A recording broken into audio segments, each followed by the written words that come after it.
हमारे इस चैनल मैथिली गंगा को लाल बटन दबाकर सब्सक्राइब करें व घंटी के निशान का बटन दबाएं ताकि सभी नए वीडियो आप तक तुरंत पहुंचे बिल्कुल मुफ्त।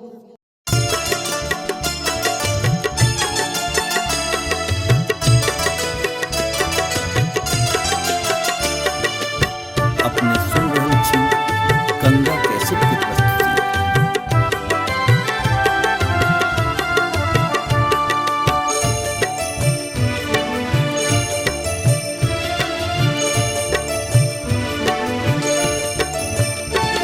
आबू यो भैया एलै पाबनि ई राखी, सुनू न भैया एलै पाबनि ई राखी। बाट भोरे सो अहाँके हम ताकी, बाट भोरे सो अहाँके हम ताकी। आबू यो भैया एलै पाबनि ई राखी, सुनू न भैया एलै पाबनि ई राखी।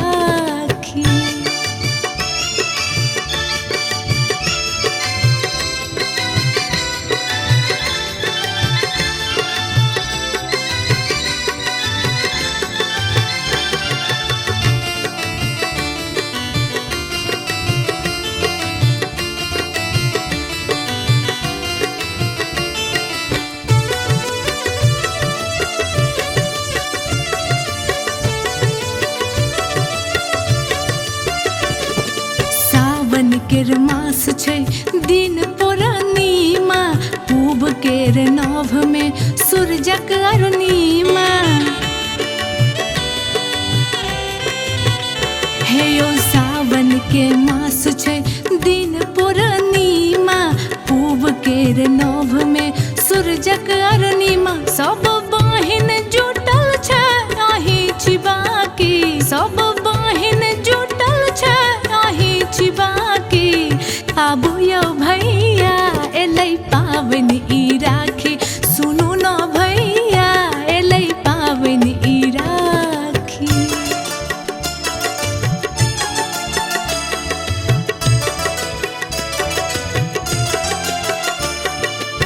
अपने सुन रहे छी गंगा कैसेट की प्रस्तुति।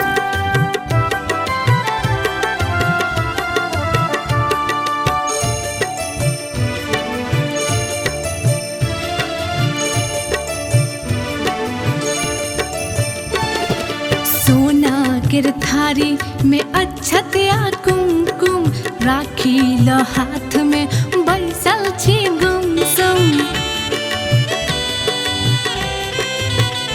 हाँ, सोना केर थारी में अक्षत या कुमकुम, राखी ल हाथ में बैसल छी गुमसुम। है यो जायत गरी में होम झांकी, है यो जायत गरी में होम झांकी। आबू यो भैया एलै पाबनि ई राखी, सुनू न भैया एलै पाबनि ई राखी।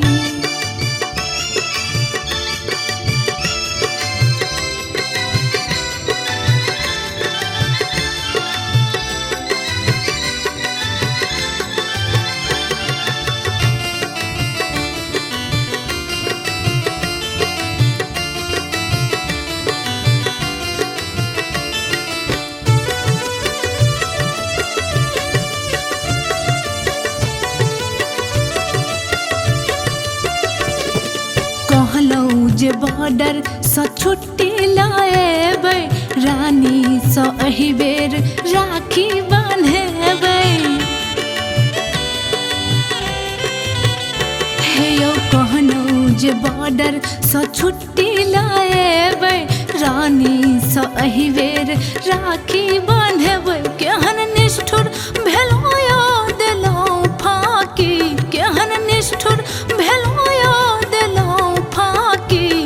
आबू यो भैया एलै पाबनि ई राखी, सुनू न भैया एलै पाबनि ई राखी। बाट भोरे सो अहाँके हम ताकी, बाट भोरे सो अहाँके हम ताकी। आबू यो भैया एलै पाबनि ई राखी, सुनू न भैया एलै पाबनि ई राखी। हमारे इस चैनल मैथिली गंगा को लाल बटन दबाकर सब्सक्राइब करें व घंटी के निशान का बटन दबाएं ताकि सभी नए वीडियो आप तक तुरंत पहुंचे बिल्कुल मुफ्त।